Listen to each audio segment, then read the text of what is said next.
আক্রমণ সামনে থেকে হোক বা পিছন থেকে, তবে আমি আমার শত্রুদের ঠিক চিনতে পারি আব্দুল। সব সময় নয়।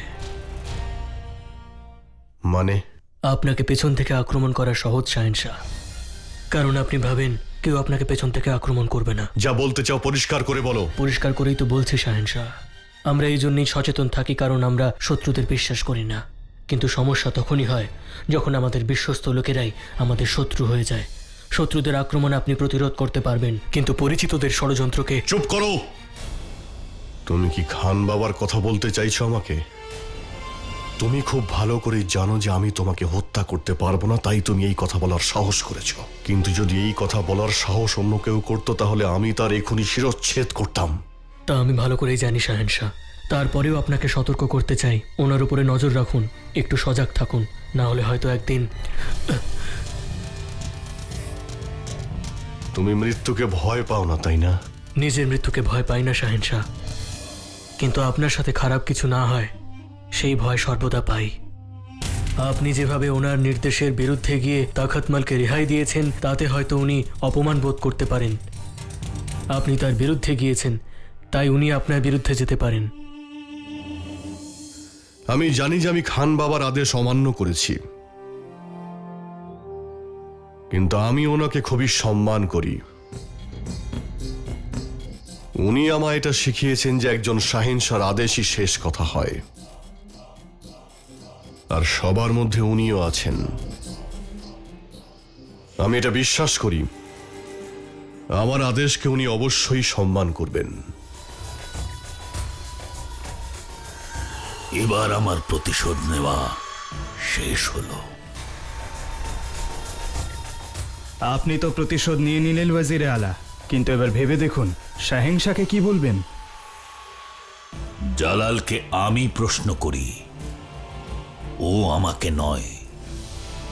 গোস্তাখি মাফ, কিন্তু এইবার বিষয়টা একটু বেশি জটিল হয়ে গেল না? শাহেনশাহ তোকে ক্ষমা করে দিয়েছিলেন। এরকম আগেও অনেকবার হয়েছে। আমি জালালের বিশ্বস্তদের শাস্তি দিয়েছি, আর এ তোর শত্রু ছিল। মাটিতে পুঁতে দাও একে।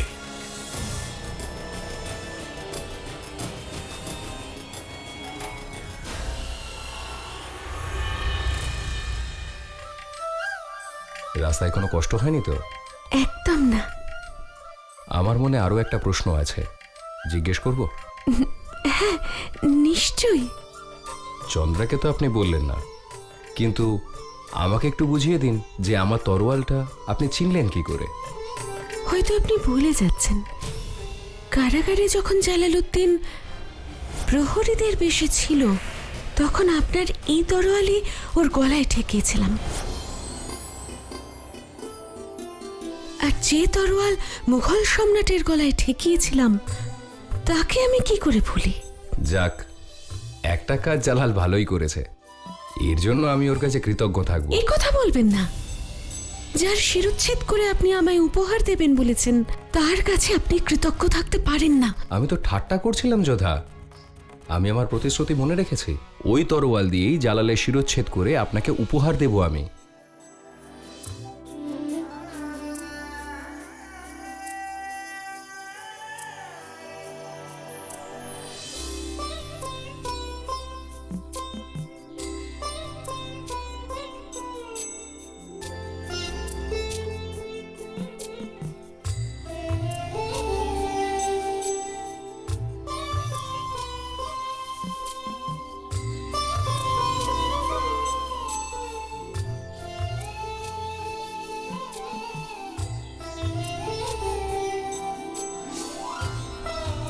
যোধা, আমি আপনাকে কিছু দেখাতে চাই, আসুন।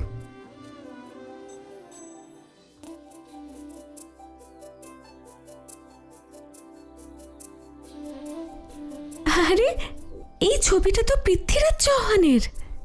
হ্যাঁ, রাজপুতানার গর্ব, মহাবীর, আমার আদর্শ উনি। উনি তো আমারও আদর্শ। জানেন, সুজামল দাদা ওনার বই আমাকে উপহার দিয়েছিলেন। ওনার সম্বন্ধে আমি সব কিছু পড়েছি। অসাধারণ। খুব সুন্দর ছবি আঁকিয়েছেন আপনি। আঁকাই নেই, নিজে এঁকেছি। সত্যি? আপনি তো খুবই সুন্দর ছবি আঁকেন। আজ পর্যন্ত অনেকেই আমার শিল্পকলার প্রশংসা করেছে, কিন্তু আপনার মুখে আমার প্রশংসা শুনে যে আনন্দ পেয়েছি তা আগে কখনো পাইনি। আমি কি আপনারও একটা ছবি আঁকার অনুমতি পেতে পারি?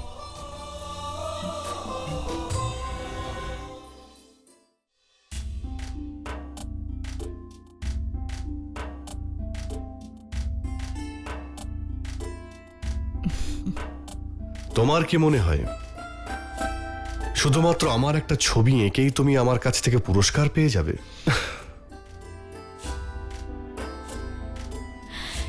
এই ছবিটা আপনার থেকে পুরস্কার পাওয়ার লোভে আঁকা হয়নি, আপনার মুখে হাসি দেখার জন্যই পেশ করা হয়েছে শাহেনশাহ।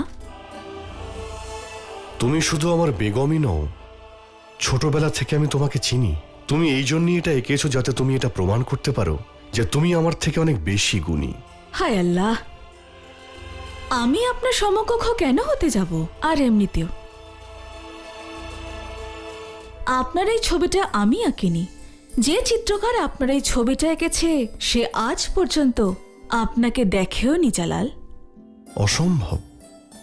আমাকে না দেখে আমার এত সুন্দর ছবি, আমি স্বীকার করছি এটা যে এঁকেছে সে সত্যি প্রশংসার যোগ্য।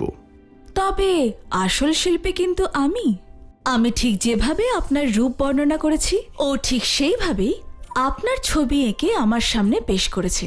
তবে একটা কথার উত্তর দাও, আমি যখন তোমারই, তখন এই ছবিটা আঁকার কি প্রয়োজন ছিল? আপনি আমার সঙ্গে সবসময় থাকেন নাকি শাহেনশাহ?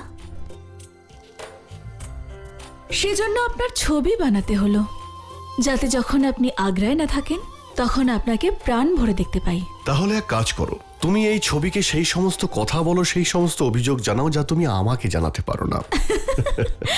আমি কখন কি অভিযোগ করেছি বলুন তো? আরে সে কেমন শাহিনশাহ যার কোনো রাজত্ব নেই, আর সেই বেগমই বা কেমন যার তার শহরকে নিয়ে কোনো অভিযোগই নেই। আমাদের সর্বময় শাহিনশাহর জয় হোক।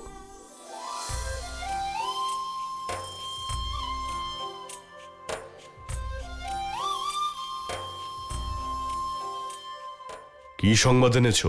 আমের থেকে কিছু লোক ভানপুরের দিকে যাচ্ছে জাহাপানা। ওখানকার সমস্ত রাজপুতরা একত্রিত হয়ে মুঘল সাম্রাজ্যের বিরুদ্ধে কোনো এক ষড়যন্ত্র করার চেষ্টা করছে।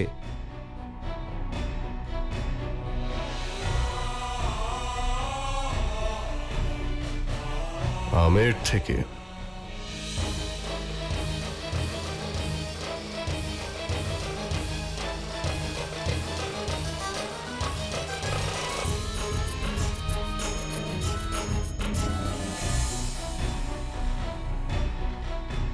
আমরা আমেরের সম্মানে আঘাত করেছি, তারা মুঘলদের বিরুদ্ধে নিশ্চয়ই কোনো পদক্ষেপ নেবে। এখন আপনাকে কিছু একটা উপায় ভাবতে হবে শাহেনশাহ।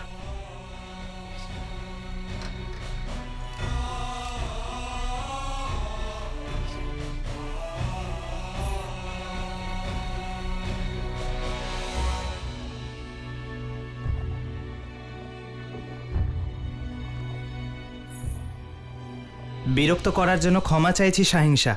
তাবাসসুম বেগম আপনার সঙ্গে দেখা করতে এসেছেন। ওনাকে নিয়ে এসো। বাদশাহ সালামতকে আদাব। আমার যে ছবি আপনি এঁকেছেন তা আমার পছন্দ হয়েছে। ধন্যবাদ। আমি তো শুধু ওতে রং ভরেছি, বর্ণনা তো দিয়েছেন বেগম সাহেবা। আপনার প্রতিভাকে আমি সম্মান জানাচ্ছি। সেই জন্য আমি চাই আরো একটা ছবি আপনি আঁকুন। বলুন হুজুর, বর্ণনা করুন তার রূপ।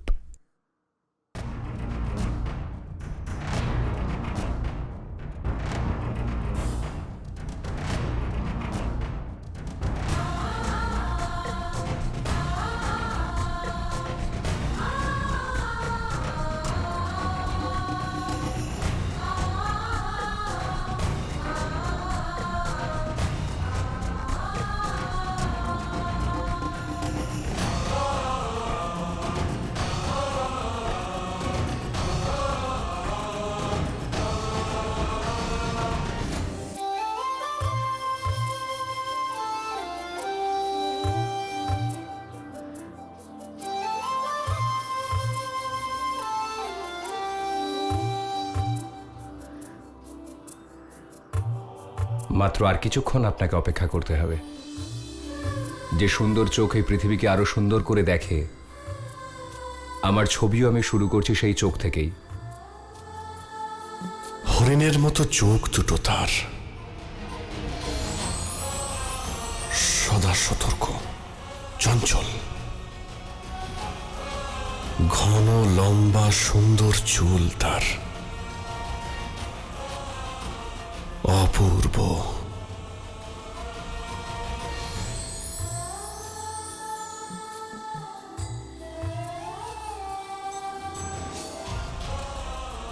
এক হাতে খোলা তরোয়াল, চোখ ক্রোধে পূর্ণ,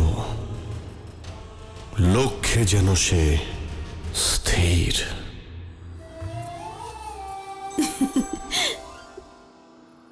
দাদা ভালোই সুযোগ পেয়েছে।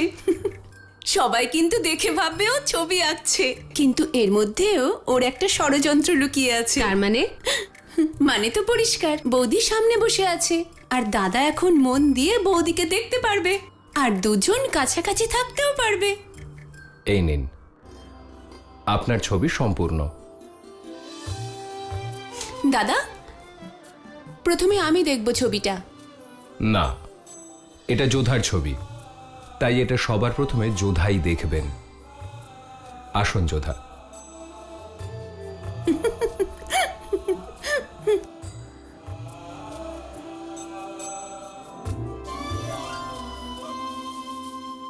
আঁকা কি সম্পূর্ণ হয়েছে? হ্যাঁ শাহেনশাহ, কিন্তু আপনি তো রাজকুমারী যোধার রূপ বর্ণনা করলেন।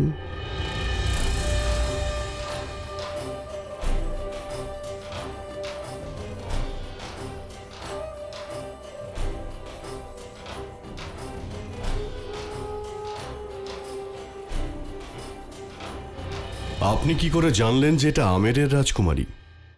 ক্ষমা করবেন হুজুর, কিন্তু কোনো শিল্পীর কোনো সীমা থাকে না। হিন্দুস্তানের সব জায়গা আমার ঘোরা, আমেরেও গিয়েছি, সেখানেই ওনার ছবি আঁকার সুযোগ পেয়েছিলাম আমি। তাই বলতে থাকুন। কি আর বলবো জাহাপানা, রাজকুমারী যোধার যেমন রূপ তার থেকে বেশি তার গুণ। অত্যন্ত দক্ষ এবং বুদ্ধিমতী। শিল্পীদের তিনি বেশ সম্মান করেন। আমিও শিল্পীদের সম্মান করি, যদি সেই শিল্পীর মধ্যে প্রতিভা থাকে। আপনি যোগ্য। খুব সুন্দর ছবি এঁকেছেন আপনি। এখন আপনি যেতে পারেন। ঠিক আছে জাহাপানা।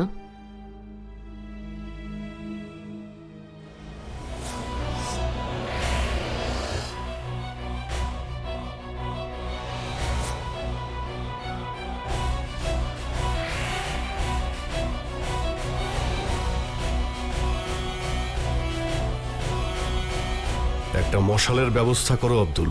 মশাল? কিন্তু এখানে তো আলো রয়েছে শাহেনশাহ। মশাল অন্ধকার দূর করার জন্য নয়, এই ছবিটাকে পোড়ানোর জন্য প্রয়োজন। জো হুকুম হুজুর।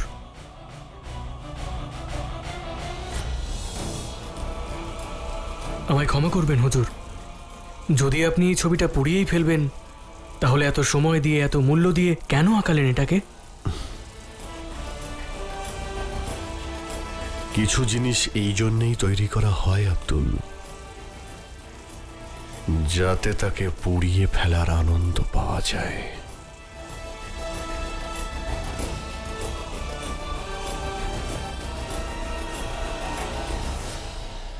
অসাধারণ বুদ্ধি আপনার আম্মি জান। ঠিক আপনি যেমন বলেছিলেন বৈরাম খান তেমনটাই করেছেন। উনি শাহেনশাহকে অমান্য করেছেন। শাহেনশাহ নিজে ওনাকে ক্ষমা করেছিলেন। এরকম আগেও অনেকবার হয়েছে। আমি জালালের বিশ্বস্তদের শাস্তি দিয়েছি, আর এ তোর শত্রু ছিল। মাটিতে পুঁতে দাও একে। এবার জালালের হাত থেকে ওনাকে কেউ বাঁচাতে পারবে না। শুধু জালালের কানে কথাটা তুলে দিই। তুমি না আদম, আমি এই খবরটা পৌঁছে দেব জালালকে। তুমি এর মধ্যেই শোনাও। দাঁড়ান, কোথায় যাচ্ছেন? কেন আটকাচ্ছেন আপনারা আমাকে? আপনি যেতে পারবেন কেন না। যেতে পারবো না আমি? আমাদের রাজার সাথে অন্যায় হয়েছে। বললাম তো যেতে পারবেন আমি না। জানতে এসেছি। এই কে তুমি, আর এখানে কি চাও? এত চিৎকার এখানে কিসের? ভুলে যেও না, এটা মুঘলদের প্রাসাদ। আমি রাজা তখতমলের একজন সেনা। আমাদের রাজার নশ্বর দেহ নিতে এসেছি, যাতে ওনার অন্তিম সৎকার আমরা করতে পারি।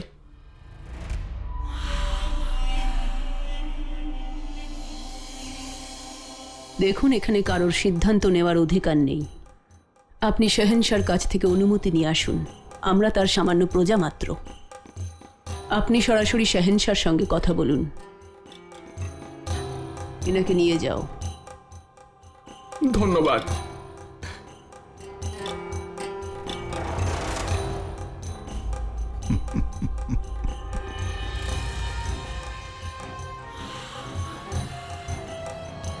আমি ভেবেছিলাম আপনি হয়তো এবার সত্যি কোনো সুখবর শোনাবেন, কিন্তু এবারও আপনি কিছুই বলতে পারলেন না। আমি হয়তো আপনাকে কোনো সুখবর দিতে পারিনি, কিন্তু ইতিমধ্যেই হারেমে সুখবর এসে গেছে। মানে? ফরিদাকে তো আপনি চেনেনই, যে এই হারেমেই থাকে। ফরিদা? ওই যার লম্বা চুল? হ্যাঁ, ওই যাকে ওয়াজিরে আলা যুদ্ধে জয় করে এনেছিলেন আর শাহেনশাকে উপহার দিয়েছিলেন। ও এখন মা হতে চলেছে। কি কপাল দেখুন, সাধারণ দাসী হয়ে এসেছিল আর এই সাম্রাজ্যের প্রথম সন্তানকে জন্ম দিতে চলেছে। খোদার অশেষ কৃপা, অবশেষে শাহেনশার উত্তরাধিকার তো আসছে। খোয়াজা সেরা, হ্যাঁ, এখন মালিকার বিশ্রামের সময় হয়ে গেছে। আমার মনে হয় এখন আপনার যাওয়াই উচিত। হুঁশিয়ার। কত মাস চলছে?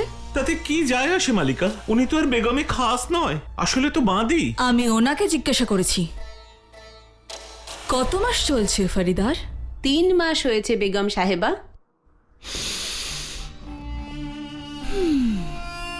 আল্লাহ, খুব খুশির খবর। সম্রাট, আপনি ক্ষমা করে দেওয়ার পরেও রাজা তখতমলকে হত্যা করা হয়েছে। এত বড় অনর্থ হয়ে গেল কি করে?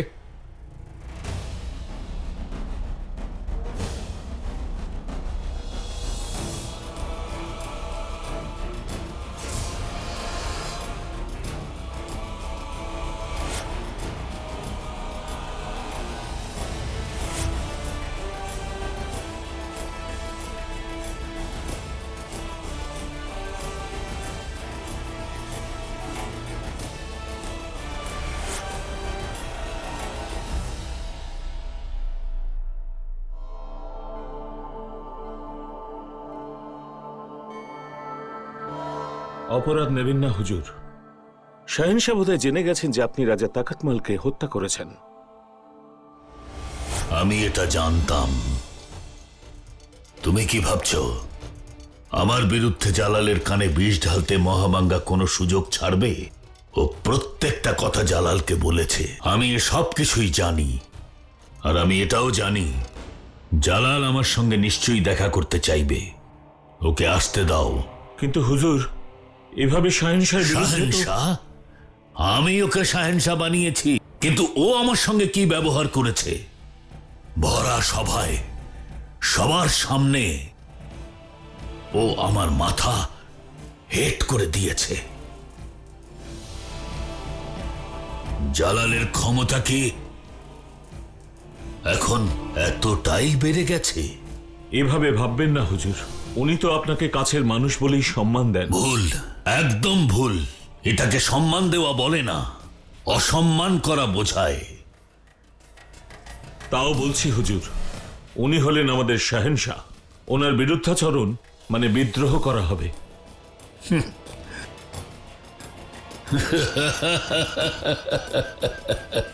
যদি এটাই মনে করো, তাহলে ধরে নাও যে আমি এখন বিদ্রোহী হয়ে গেছি। আদাব হুজুর। সমস্ত সেনাপ্রধান আর মন্ত্রীদের দিওয়ানি খাসের তলব করা হয়েছে। কে ডেকেছে? দেওয়ানি খাসে ডাকবার অধিকার একমাত্র আমারই আছে। ক্ষমা করবেন হুজুর, দিওয়ানি খাসের শাহেনশাহ নিজে সবাইকে তলব করেছেন।